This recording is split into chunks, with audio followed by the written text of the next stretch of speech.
Today I'm speaking to my good friend David Braithwaite. We've known each other for over 20 years. David is the owner of a number of different businesses under the Citrus brand. He manages all of these businesses and is also a coach with the amazing Strategic Coach program. As well as fitting in all of this, he likes enjoying time with Claire and Harvey, his son, and spending time down at his happy place in Salcombe, where he does something with boats.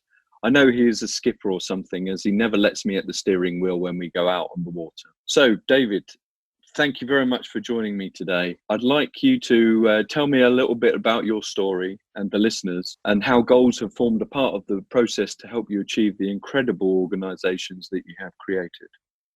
Well, first, Doug, thank you for having me as your first guest on a podcast. It's very nice. Big honor. And congratulations on the book as well, which I'm sure is going to be an interesting read. I can't wait to see it myself as well. But for me, goals have always been part of a process. They didn't used to be. You used to turn up and do the job that you're going to do, and you used to try and do the best that you could do. But what's the point? And I think that's where you come to when you get the goals, is to have an idea as to reason why you're doing what it is that you do, and why you're going to perhaps go that extra mile, because goals don't happen overnight and they're not always easy. And in fact, they're not supposed to be easy at all. But by actually setting yourself some goals and having an idea as to what it is that you're going to achieve or give yourself a reward for as a result of doing something, hitting a target of something, or earning an amount, whatever it is, and goals will be all sorts of shapes and forms, it gives you your reason for doing what it is that you do, and also the motivation to keep going. So it's multifaceted, and I think that the brains that we have are incredible. To use the word machines probably isn't the right word. There's no moving parts as such, but our brains and our minds are incredible things with which to actually work on if we know how to actually work them, Doug. Well, that's, I'm a great believer in goal setting and goals myself, and it is that part of the brain, the reticular activating cortex, and it forms a big part of what we do there. Now,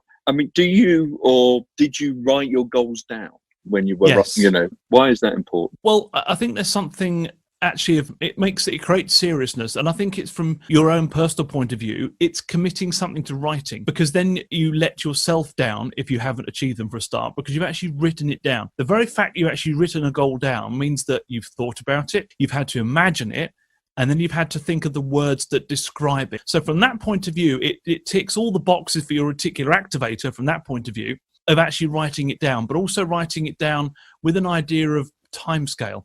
What's the deadline? By when do you want to achieve those goals? What's it going to be measured against? What is success? What does success look like when you've achieved it? Is it a thing? Is it an amount? Is it a length of time? Is it a holiday? Whatever it might be, it always has to be something tangible that you can see, feel, and touch, so that you know when you've actually achieved that goal as well. So it's vital that you actually write it down, but I would say you need to go one step further than just writing it down. I think you need to see it. And from that point of view, why did you see it? Well, I think it's one of those things. There's an interesting quote. It's from Dan Sullivan, actually. Eyes only see and ears only hear what your brain's looking for. So give you an example. If you were saying, right, I've got a goal of, I want to have a red Mini, just for example, and you picture this red Mini, you know how it's going to look and the spec, and you get an idea, you look it up online, you maybe go to the showroom, then suddenly everyone's got a red Mini.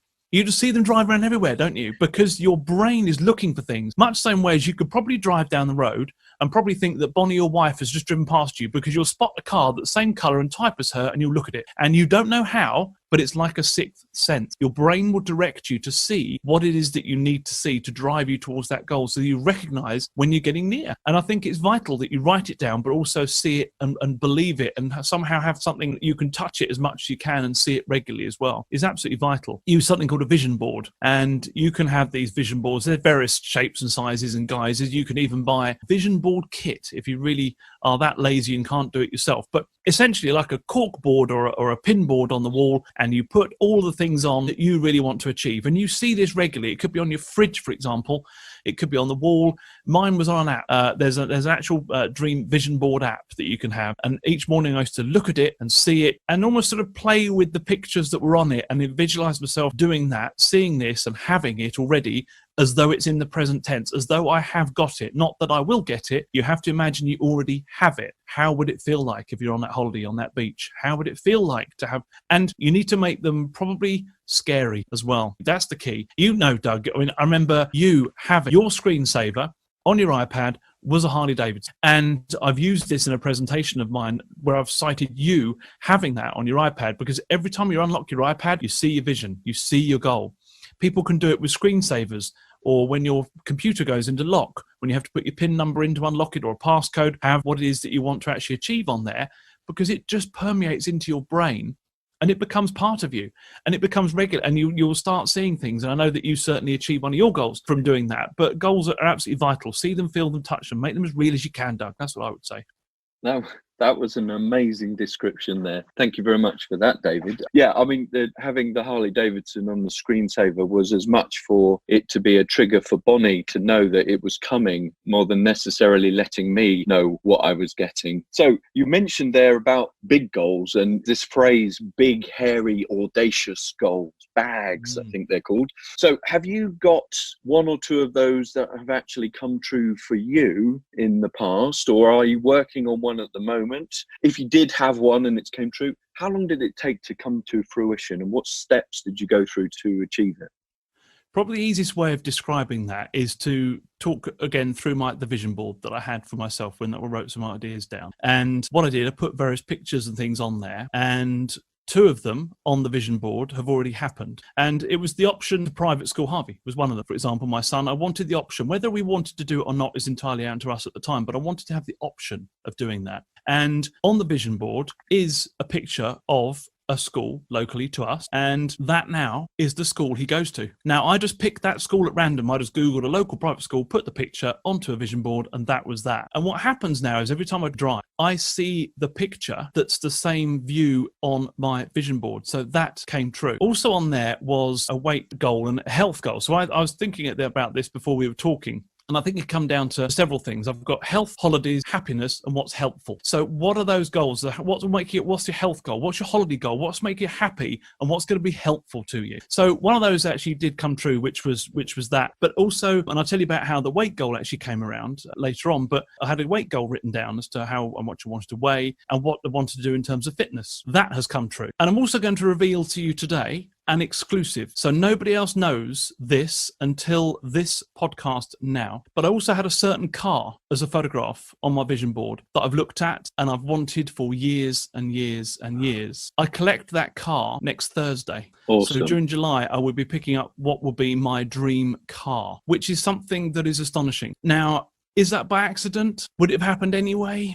I don't think it would have done. I think to actually have that thought and the picture of it, and I know this to be true because I had on Facebook, it comes up in the mornings with, here's your memories from last year, or here's your memory from 10 years ago, and it shows you a photograph from wherever it was. And it came up as a memory on the day I bought the car, was a photograph of a toy car that I had taken of Harvey's. He had a remote control version of this car, and I'd taken a photograph of it because it looked so real, and I put it on Facebook, and people were commenting saying, we bought a new car. It's like, and actually, no, it was a toy one. But 5 years to the day was the day that I actually put in the order for the car. That's and I don't think amazing. That's by accident at all. No, not at all. Not at all. It's a heck of an achievement. I actually had it down as a lifetime goal. I thought at some point in my lifetime I'm going to do it. But sometimes life's too short. And I think that sometimes you have to do things that you're maybe fearful of. And I think when you're nervous about something and yet excited, it's kind of the perfect chemistry that means that you're ready. So from that point of view, yeah, things do come true. And for me, my big, hairy, audacious goals that you've referred to, 3 of them have come true within the last 5 years. And yet I only thought of them 5 years ago. The interesting thing that I think you mentioned there was they were lifetime goals. And that's the madness of things. I think my past is such that some of the goals that I thought, wow, that's far too big. There really is no chance of that really happening, which actually is the wrong thing to think. I think subconsciously I believe that one day I would get there, but 10 years from now, 15 years from now, I'm in a position now where I couldn't have possibly have believed I would be in this position, and it's happened easily 10 years earlier. And I think that's the power also of writing these things down, but making them as clear. So I like your picture theory there. I also love the vision board aspect of things so that you do get to see it every day. I think clearly this thing works. I think there's probably a few people out there in the world that would think law of attraction, just got to think about it and it will happen. But I know you and I both work really, really hard towards achieving the things that we do. And that's also part and parcel of it. You've got to have the goals, but you've got to take that step forward towards it in the first instance. And I think the goals as well are your, what I would call your North Star. That's your guiding point, isn't it? That's where you're heading. So the things that you're doing are leading you to get there. And that to me is really important. Otherwise, you're just drifting from one day to the week to the month to the year, and you wonder how you got there. To me, I think it's great to have something to aim for. And as you say, you work very hard. We all work very hard doing what we're doing. It's nice to get a nice reward and to see something as a result of all that hard work. Otherwise, all it is just hard work. What's the point of that? No one wants that, do they? No, absolutely not. Absolutely not. Now, that's been really, really helpful there, and I'm sure the listeners will get something from that. Now, I've heard you speak on a number of occasions, and you talk about doing what you can't, which I love as a statement and a speech title. Can you give a couple of examples of this, where the goals formed part of that process of doing what you can't? Well, this all came around because when you're looking to set a goal, have a dream, straight away your mind will say you can't do that, or people will tell you that you can't do that because they want to almost maybe bring them down to their level. I've got a big belief that you become the average of the top 5 people that you hang around with. So the whole point of doing what you can't is that from a very early age, whether it's teachers, whether it's parents, whether it's friends, all say to you, well, you shouldn't do that. Do the thing, toe the line. And I think actually, heck no, you shouldn't. You should do what you want to do. But a lot of what you do is to do what you can't. So you often hear stories about people being successful throughout their whole lives. And every success story usually has a slight bump in the road. And we've all had bumps in the road for various reasons. But it's given me the reason to do what I can't. And I think that when we're looking at doing what we can't, it's about fear, fundamentally. And the fears that we actually don't face become the limits where we want to go. We can grow as big as we want to be, but you have to step through that boundary of fear in order to actually get there. And fear, for me, means something important is about to happen. It really is. And it's easy to sort of run from fear because we don't like to go through the process of doing what it is to get through that. But also sort of living in the fear means you can be stuck in that one place forever. And that's not a place I want to be ever. And that also fills me with fear. So I gave the example when I was speaking there about a couple of things. So I did a skydive once, and it's the perfect way of finding out what fear is all about. It's a scary way of doing it, and it's a very extreme way of doing it, I know. But when you're about to do a skydive, you're there and the guy's about to throw you out the plane, and you're tethered to this guy, and you're about to go out, and he says, right, we're going to go out on 3. And he goes, 1, and he throws you out on 1. Because everyone grabs on 2 or 3 because they think they're going to go out the plane.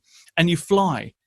And at the point of maximum danger is also the point of minimum fear. And I believe that the best things in life are on the other side of fear. I really do. But you have to actually experience it. And also it comes down as well to adversity and fear being the key to success. Now, I didn't know when I wrote down 5 years ago how I'd achieve my weight and my actual running goal. I had a running goal and a fitness goal and a weight goal. I didn't know how I was going to do it, but I wrote it down. And I found the way of actually doing it is to go and break your leg and your ankle. So I went off and did that by accident while I was skiing one day and had quite a severe break. And what happened was the consultant I was working with said to me, well, you're not really going to be able to run on roads and you're not really going to be able to ski like you used to. So I then thought of that moment, well, I'm going to do what you can't.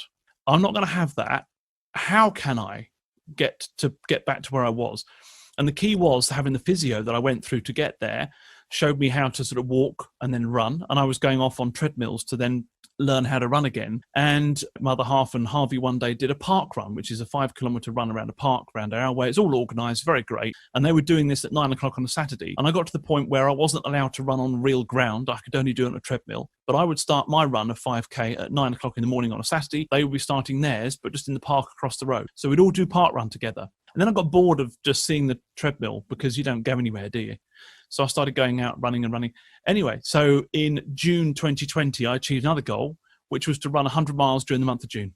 And I did it. Okay, by 1 kilometer, but I've still achieved it. I've also, since the leg break, skied the Swiss Wall, it's called, which is a ski run in Avoriaz, the steepest ski slope in Europe, and it's one of the top 5 worldwide.